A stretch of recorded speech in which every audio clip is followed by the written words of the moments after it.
Hello champions, welcome to Colorado. This is Ashish and we are solving vectors numericals from class 11 physics. Okay, so last lecture में हमने क्या किया था, बहुत सारे मैंने फॉर्मूला बताए थे, जैसे कि रिजल्टेंट का फॉर्मूला क्या होता है बच्चों, root over A square plus B square plus 2ab cos theta, है ना। और अगर इसी में हमको क्या करना रहता है, अगर इसमें हमको क्या करना रहता है कि दो वेक्टर के बीच में क्या करना रहता है, अगर एंगल फाइंड आउट करना रहता है, तो अगर theta is equal to 90 degree होगा तो हमको क्या रिलेशन मिलता था, R square is equal to A square plus B square. तो हम क्या करते थे, ये फॉर्मूला डायरेक्ट अप्लाई करके हम बता सकते थे कि उनके बीच का एंगल कितना है, 90 डिग्री। तो ये हमको शॉर्ट ट्रिक पता चला था। देन हमको पता था कि मैंने बताया था आर मैक्सिमम का फॉर्मूला होता है ए प्लस बी और आर मिनिमम का फॉर्मूला होता है ए माइनस बी। इससे क्या पता चलता था कि दो वेक्टर्स का मैग्नीट्यूड दिया हुआ है तो उनका रिजल्टेंट जो है वो किस पे लाया करेगा, आर मैक्सिमम और मिनिमम के बीच में लाया करेगा या नहीं करेगा। तो हम इस फॉर्मूले से पता करते थे, ठीक है।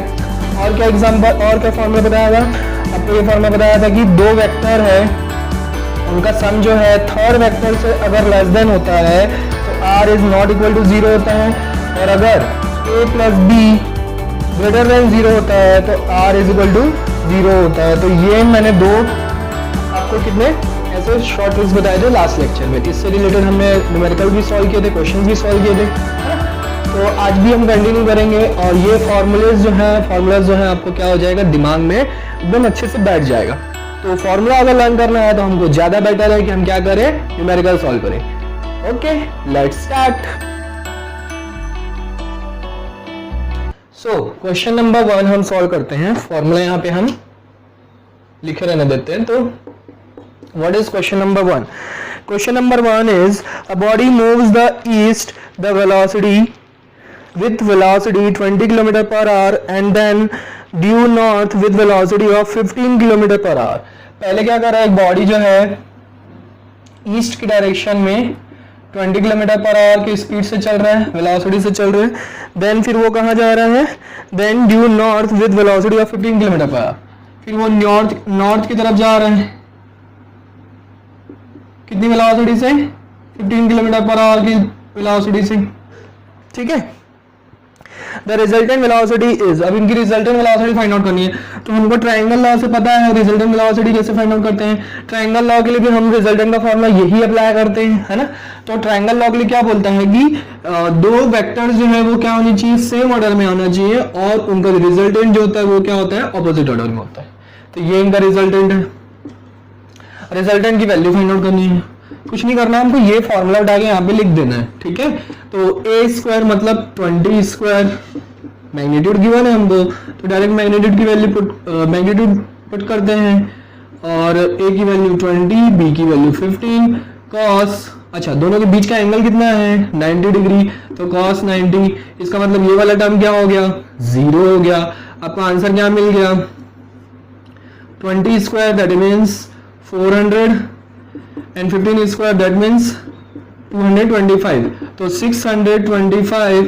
तो आपका रिजल्टेंट कितना आ गया, रिजल्टेंट आ गया आपका कितना, 25। 625 किसका स्क्वायर होता है, 25 का स्क्वायर होता है, तो 25 किलोमीटर पर आवर आपका रिजल्टेंट आ गया। Very easy, very simple question. इसके ऑप्शंस थे, ऑप्शन यहाँ पे दे देता हूँ मैं, यहाँ पे लिख देता हूँ option A 5 kilometre per hour, option B 15 kilometre per our,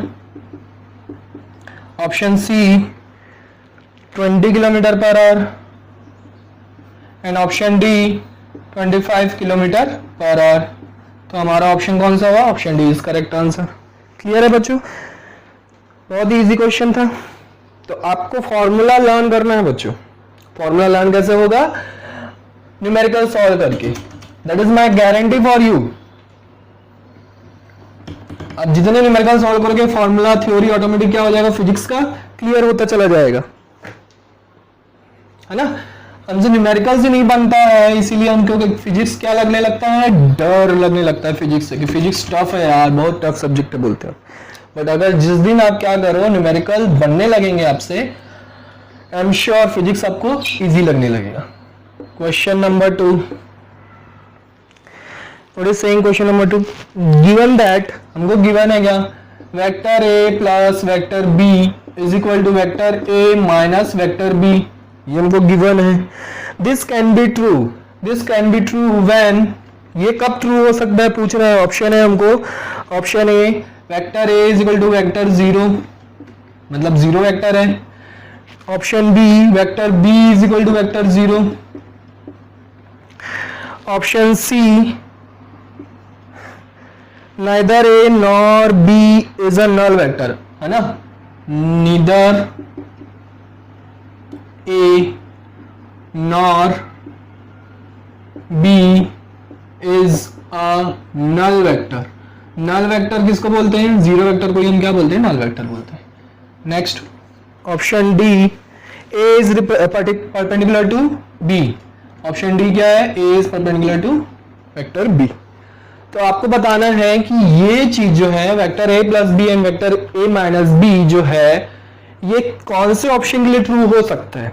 चलो ऑप्शन डी से स्टार्ट करते हैं। अगर ए और बी परपेंडिकुलर होते हैं तो इनके बीच का एंगल कितना होता है, theta is equal to 90 degree होता है। इसका मतलब cos theta is equal to कितना होता है, 0 हो जाएगा, कॉस थीटा की वैल्यू 0 हो जाएगी। इसका मतलब जो रिजल्टेंट है वो क्या आएगा, रिजल्टेंट इन दोनों का सेम आएगा। मतलब mod of A vector A plus B और mod of vector A minus B क्या होता है, इक्वल होता है जब दोनों परपेंडिकुलर होते हैं। इसका मतलब ऑप्शन डी हमारा आंसर नहीं है। ठीक, ऑप्शन बी के लिए देखते हैं, ऑप्शन सी के लिए देखते हैं, neither A nor B is a null vector, ना तो ए ना तो B is a null vector, इसको अभी रोक के रखते हैं। ऑप्शन ए देखते हैं, वेक्टर ए अगर 0 हो गया, वेक्टर ए की वैल्यू 0 होगी, मतलब vector B is equal to vector minus B when vector A is equal to 0। क्या ये इक्वल हो सकता है बच्चों, नहीं हो सकता ना, क्योंकि इनका डायरेक्शन क्या हो गया, अलग हो गया। तो बी और वेक्टर बी और वेक्टर बी का क्या हो गया, डायरेक्शन यहाँ पे अलग है क्योंकि माइनस है। मैग्नीट्यूड में वाले इक्वल हो सकते हैं पर उनका डायरेक्शन सेम हो सकता है कि नहीं हो सकता, इसीलिए ये भी क्या हो गया, रॉन्ग हो गया। ऑप्शन ए भी कट हो गया, ऑप्शन डी कट हो गया, आपके पास क्या बच गया, ऑप्शन बी एंड सी। तो यहाँ पे जब हमने बोल दिया कि a इज इक्वल टू 0 नहीं हो सकता, इसका मतलब ऑप्शन सी भी कट हो गया। Neither A nor B is a null vector, मतलब अच्छा नीदर बोल रहा है, इसका मतलब a is not equal to 0, ये भी बोल रहा है कि नहीं हो सकता, है ना। तो यहाँ पे देखते हैं ऑप्शन बी देखते हैं, क्या b इज इक्वल टू 0 हम पुट कर सकते हैं। तो b इज इक्वल टू 0 अगर आप पुट करोगे तो vector a is equal to vector a मिलेगा when vector b is equal to 0, है ना। तो आपको वेक्टर इज इक्वल टू, अब देखो यहाँ पे डायरेक्शन भी दोनों का सेम है, दोनों वेक्टर्स इक्वल हो सकते हैं, इसका मतलब ऑप्शन सी रॉन्ग है, ऑप्शन बी इज करेक्ट। तो vector B is equal to vector 0 के लिए ये जो है आपका क्वेश्चन जो है, आपका जो क्या बोलना चाहिए, आपका जो इक्वेशन जो गिवन है वेक्टर का वो ट्रू है ऑप्शन बी के लिए। समझ में आया बच्चों, होप क्लियर हुआ होगा। कुछ नहीं करना है, ना तो सॉल्व करना था, एक थ्योरेटिकल क्वेश्चन था ये। ठीक, नेक्स्ट क्वेश्चन की ओर बढ़ते हैं। क्वेश्चन नंबर 3,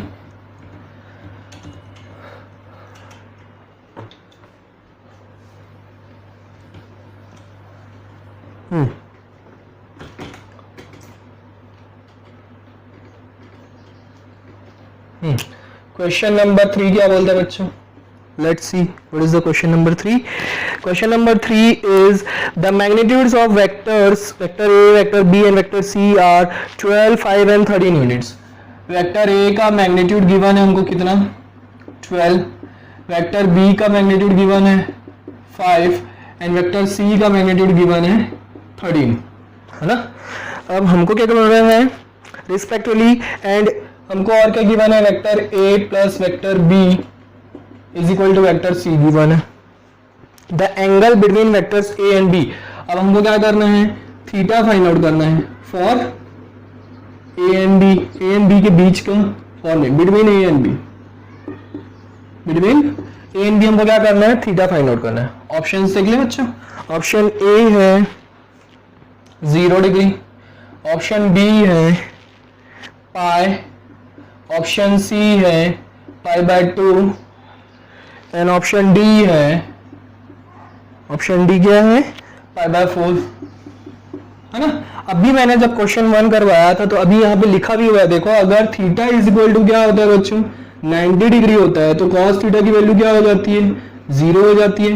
जब cos थीटा की वैल्यू 0 हो जाती है तो हमको क्या मिलता है R square is equal to A square plus B square मिलता है ना। अब यहाँ पे देखो vector A plus vector B जो है दोनों का जो एडिशन है वो वेक्टर सी के इक्वल है, इसका मतलब रिजल्टेंट जो है हमारा वो क्या है वेक्टर सी है। तो यहाँ पे हम पुट करके देखते हैं 13 का square is equal to A square मतलब 12 square, B square means 5 square. इसको सॉल्व करेंगे 13 का स्क्वायर कितना होता है 169, ये होता है 144, ये होता है 25। तो 169 इज इक्वल टू 144 प्लस 25 कितना होगा 169 इक्वल मिला। इसका मतलब क्या है कि थीटा की वैल्यू कितनी होगी 90 डिग्री। अब यहाँ पे देखो पाई के तो पाई मतलब क्या होता है 180, हमको क्या चाहिए 90, तो इसको क्या करेंगे 2 से डिवाइड करेंगे मतलब pi by 2 is equal to 90 degree होगा। तो ये हमारा ऑप्शन क्या होगा सी। समझ में आया बच्चों। तो ऑप्शन सी हम क्या कर सकते हैं आंसर फाइंड आउट कर सकते हैं। क्लियर है। Okay next question number 4। What is saying question number 4। Concept clear होना चाहिए बच्चों, कॉन्सेप्ट क्लियर हो गया तो आपसे क्वेश्चंस इजीली बनने लगेंगे, है ना। और साथ में फॉर्मूले लर्न होने चाहिए फिजिक्स के लिए, most important thing. Question number 4, what is saying question number 4। The question number 4 is a force F makes an angle 20 degree with another force। तो यहाँ पे एक F है, ये दूसरा F है, ये फोर्स F है जो क्या कर रहा है 20 डिग्री एंगल बना रहा है अनदर फोर्स F से। The resultant of two forces is, अब इन दोनों फोर्सेस का रिजल्टेंट कितना होगा पूछ रहे हैं, ठीक है। तो रिजल्टेंट कैसे ड्रॉ करेंगे, सबसे पहले हम पैरेललोग्राम बनाएंगे, यहां से हम क्या करेंगे रिजल्टेंट ड्रॉ कर देंगे डायगोनल ऑफ पैरेललोग्राम, ये हमारा रिजल्टेंट हो गया, ठीक। अब ऑप्शंस देखते हैं। ऑप्शन ए हमारा F cos 20 degree, option B 2F cos 20 degree, option C 2F cos 10 degree, 2F cos 10 degree, and D क्या है D F cos 10 degree, F cos 10 degree, ठीक है। एक मिनट क्वेश्चन एक बार फिर से रीड कर लेते हैं। A force F makes an angle 20 degree with another force F. The resultant of two forces is, इनका रिजल्टेंट फाइंड आउट करना है।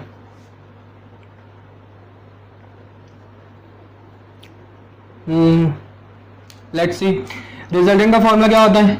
रिजल्टेंट का फॉर्मूला होता है ए स्क्वायर मतलब F square 2F into F cos 20 degree, है ना। तो यहाँ पे क्या हो जाएगा R इज इक्वल टू, ये हो जाएगा 2F square plus 2F square, यहाँ पे क्या बच जाएगा cos 20 डिग्री। तो R इज इक्वल टू हम इसको क्या लिख सकते हैं, इसको लिख सकते हैं 2F स्क्वायर, हम दोनों में से क्या कर दिया हमने कॉमन निकाले, तो यहाँ पे क्या बच गया 1 प्लस cos 20 डिग्री, ठीक है 1 प्लस cos 20 डिग्री।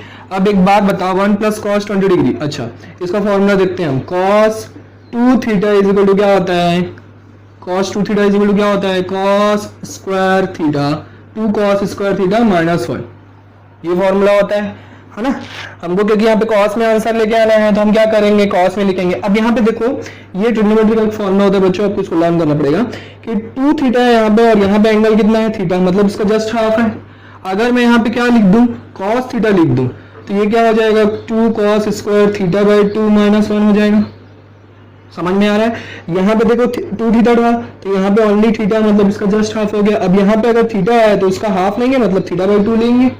ओके ये क्लियर है कॉन्सेप्ट। अब 1 को मैं क्या करूँ, हमको यहाँ पे क्या चाहिए 1 प्लस cos थीटा का फॉर्मूला चाहिए, तो 1 प्लस cos थीटा 1 को मैं इधर ट्रांसपोज करता हूँ तो क्या मिलेगा 2 cos स्क्वायर थीटा बाई 2 मिल जाएगा, है ना।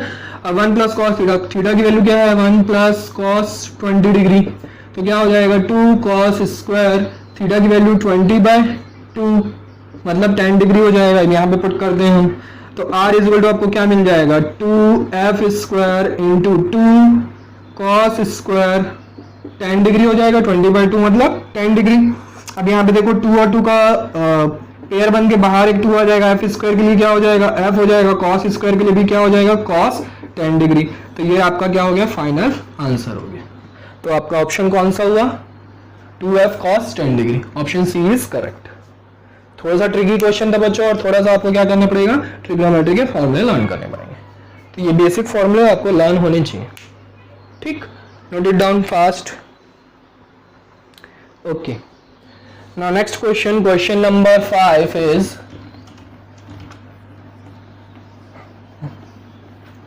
रिजल्टेंट का फॉर्मूला अब तक तो लर्न हो ही गया होगा बच्चों आपको, है ना। और भी थोड़ा बहुत जो बेसिक फॉर्मूले होते हैं वो तो आपको जैसे जैसे न्यूमेरिकल सॉल्व करते जाएंगे आप बेसिक फॉर्मूले क्या होते जाएंगे लर्न होते जाएंगे। जैसे अभी ट्रिग्नोमेट्री का हमको नया फॉर्मूला पता चला, है ना।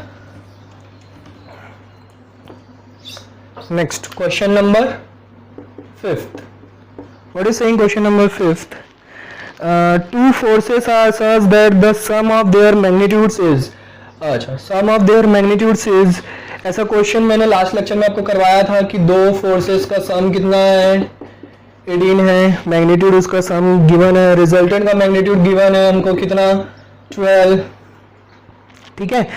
अब उसके बाद क्या बोल रहे हैं, और वो क्या है परपेंडिकुलर है, आर है जो परपेंडिकुलर है किससे स्मॉलर से, मतलब P और Q दो फोर्सेस है, इनमें से कोई एक स्मॉलर है उसके परपेंडिकुलर है, तो आप P को एज्यूम कर लो या Q को एज्यूम कर लो, that is your wish.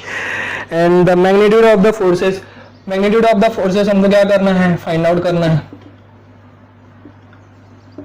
Forces are मतलब जो फोर्सेस हमने लिए P एंड Q उनका मैग्नीट्यूड क्या है। तो मैं ऑप्शन दे देता हूँ आपको, आप वीडियो को पॉज करो और सॉल्व करो, that is your practice work, और आंसर को कमेंट करो, ठीक है। Option B is 13 newton, 5 newton. Same question मैं आपको पहले करवा चुका हूं बच्चों, तो आप फिर से उसको सॉल्व करो खुद से। 10 newton and 8 newton and 16 newton and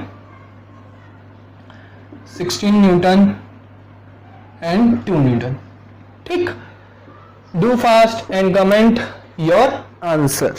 question number 6, what is saying question number 6, let the angle between two non zero vectors, two non zero vectors हैं, vector A and vector B है, इनके बीच का angle कितना है 120 degree, ठीक है। Non zero vectors A and B 120 degree, and its resultant D, इनका resultant जो है वो क्या है वेक्टर सी के इक्वल है। अब आपको ऑप्शन दिया गया है, ऑप्शन क्या दिया गया है, option A C must be 0, C must be equal to mod of A minus B. Option B, C must be less than mod of A minus B, है ना। Option C must be greater than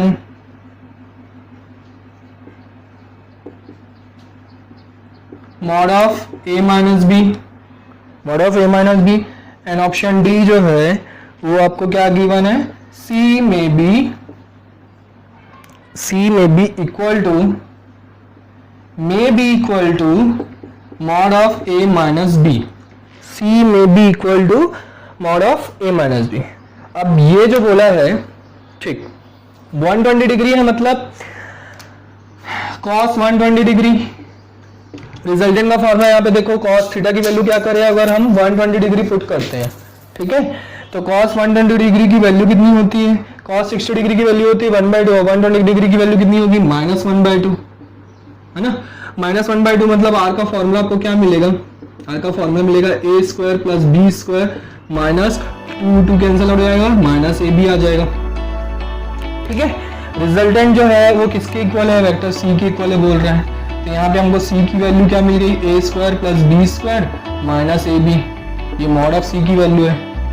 ठीक, अब हम देखते हैं कि C must be equal to A minus B. अच्छा, A mod of A minus B का फॉर्मूला क्या होता है, mod of A minus B का फॉर्मूला होता है R is equal to A square plus B square minus 2ab cos theta.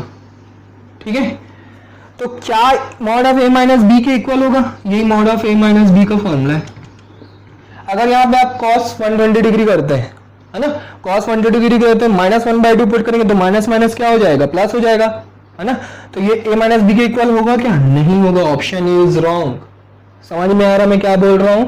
अगर हम यहाँ पे थीटा के प्लेस पे इस फॉर्मूले में थीटा के बेस पे 120 पुट करते हैं तो 120 की वैल्यू कितनी होती है, -1/2, तो माइनस और माइनस प्लस हो जाएगा, मतलब यहाँ पे प्लस ए बी हो जाएगा, है ना। तो इसका मतलब a माइनस बी के इक्वल होगी क्या c की वैल्यू, नहीं होगी, क्योंकि c की वैल्यू तो माइनस ए बी आ रहा है, तो इसलिए option A is wrong. c must be less than a minus B, c must be less than a minus B. तो अच्छा, c जो है वो a माइनस बी के लेस देन होगा, a माइनस बी के लेस देन होगा। अच्छा, एक बात बताओ, अगर मैं यहाँ पे प्लस, ये क्या हो जाएगा, ये cos 120 डिग्री अगर हम पुट करते हैं तो a square plus B square plus A B हो जा रहा है ना, तो ये प्लस हो जा रहा है। जब बड़ी वैल्यू आती है तो उसका रूट भी क्या होता है, उसकी रूट की वैल्यू क्या हो जाती है, और बड़ी हो जाती है ना, रूट की वैल्यू क्या हो जाती है, और बड़ी हो जाती है। जैसे कि मान लो 2 का रूट करेंगे, 4 का रूट करेंगे तो कितना आएगा 2, और अगर हम क्या करेंगे 9 का रूट करेंगे तो 3। तो यहाँ पे अगर बड़ी वैल्यू है तो उसका रूट भी क्या हो जाएगा, बड़ी हो जाएगी। तो यहाँ पे छोटी वैल्यू है तो ये छोटी हो जाएगी, तो c must be less than a minus B बोल रहा है, तो c must be a minus B होगा क्या, नहीं होगा, क्योंकि यहाँ पे क्या हो रहा है, इसकी वैल्यू बड़ी आ रही है ना, इसकी वैल्यू क्या आ रही है, बड़ी आ रही है, और इसकी वैल्यू क्या आ रही है, छोटी आ रही है। सॉरी, इसकी वैल्यू क्या आ रही है, छोटी आ रही है, और इसकी वैल्यू क्या आ रही है, बड़ी आ रही है ना। तो मस्ट बी लेस देन नहीं होना चाहिए, वो क्या होना चाहिए, ग्रेटर देन होना चाहिए, मतलब ऑप्शन सी इज करेक्ट, मतलब c must be greater than a minus B. अगर मैं a माइनस बी करता हूं तो c की वैल्यू क्या होनी चाहिए, जरूर a माइनस बी के बड़ी होनी चाहिए, a माइनस बी से क्या होनी चाहिए, बड़ी होनी चाहिए। क्लियर है, may be equal to a minus B, ये तो ऑप्शन हो ही नहीं सकता, इक्वल टू तो हो ही नहीं सकता ना, यहाँ पे माइनस ए बी है, ये प्लस ए बी है, तो ये हो ही नहीं सकता, ऑप्शन डी रॉन्ग ही है। ऑप्शन बी या सी में से कोई एक हो सकता था। अगर इसकी वैल्यू क्या हो जाएगी, इसकी वैल्यू कम हो जाएगी, और तो इसकी वैल्यू क्या हो जाएगी, बड़ी हो जाएगी, तो यही हो रहा है कि इसकी वैल्यू कम हो रही है, तो ये क्या हो जाएगा, c must be greater than a minus B. समझ में आ रहा है बच्चों, वो क्लियर हो गया होगा, ठीक है। तो option C is correct. Next option,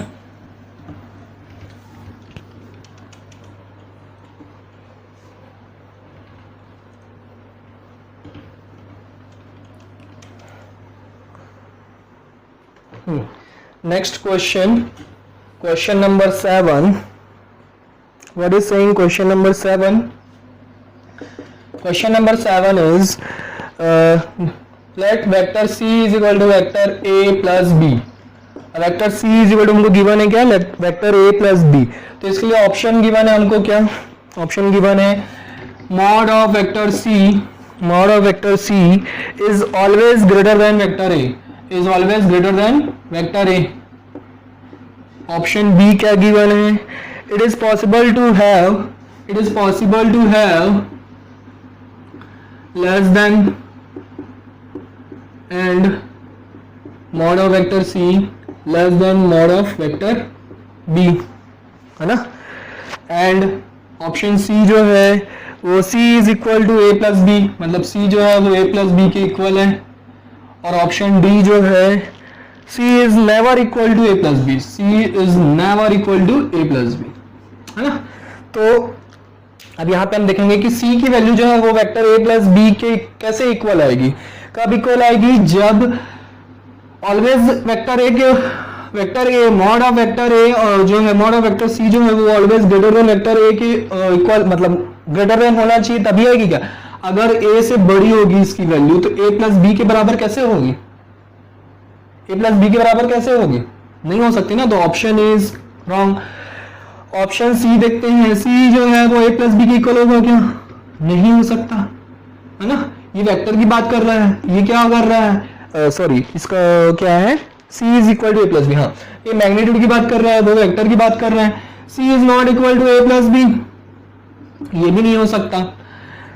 option क्या हो सकता है, ऑप्शन बी हो सकता है क्या, कि ऑप्शन सी जो है, मॉड ऑफ वेक्टर सी जो है वो less than mod of vector A, and mod of vector C जो है वो less than mod of vector B. इन दोनों से जब छोटा होगा तभी इन दोनों का क्या होगा, बराबर आ सकता है ना। सी जो है इन दोनों से क्या होना चाहिए, सॉरी उल्टा लिख दिया क्या मैंने, हाँ करेक्ट है, ऑप्शन सही है, इन दोनों से क्या होना चाहिए, छोटा होना चाहिए, तभी वो क्या हो सकता है, उनका रिजल्टेंट बन सकते हैं, है ना। रिजल्टेंट है ना, vector A plus vector B क्या है, रिजल्टेंट है। कभी भी दो वेक्टर क्वांटिटी का क्या होता है, जो सम होता है वो रिजल्टेंट के इक्वल बहुत ही सम केसेस, एकदम रेयर केसेस में होता है ना। तो हम उस केस में क्या कर सकते हैं, वो या तो उन दोनों से छोटा होगा तभी वो क्या हो सकता है, उनका मैग्नीट्यूड उसके बराबर हो सकता है, तभी वो होगा, अदरवाइज नहीं हो सकता। क्लियर है, okay. Next question number 8. What is question number 8? Question number 8 is what can be the angle between vector A plus vector B and vector A minus vector B. Vector A plus vector B and vector A minus vector B के बीच में क्या कौन कौन से angle हो सकते हैं, 0 degree only, option B 90 degree only, option C क्या है 180 degree only, and option D 0 and 180 degree, between 0 and 180 degree, between 0 and 180 degree. तो ऑप्शन डी करेक्ट है बच्चों। क्लियर दिख रहा है कि a प्लस बी और a माइनस बी का जो एंगल है वो 0 और 180 डिग्री के बीच में कोई सा भी हो सकता है ना। सिर्फ 0 डिग्री हम बोल दें या सिर्फ 90 डिग्री बोल दें या सिर्फ 180 डिग्री बोल दें, दैट इज नॉट पॉसिबल, हमको कुछ वैल्यूज नहीं गिवन है। तो 0 और 180 डिग्री बीच में कोई सा भी एंगल हो सकता है ना। क्वेश्चन नंबर 9 देखते हैं बच्चों, बहुत ही इजी क्वेश्चन था, देख के आंसर पता चलना था। Angle that the vector A हमको गिवन है कितना, 2i cap plus 3j cap, है ना, मेक्स विद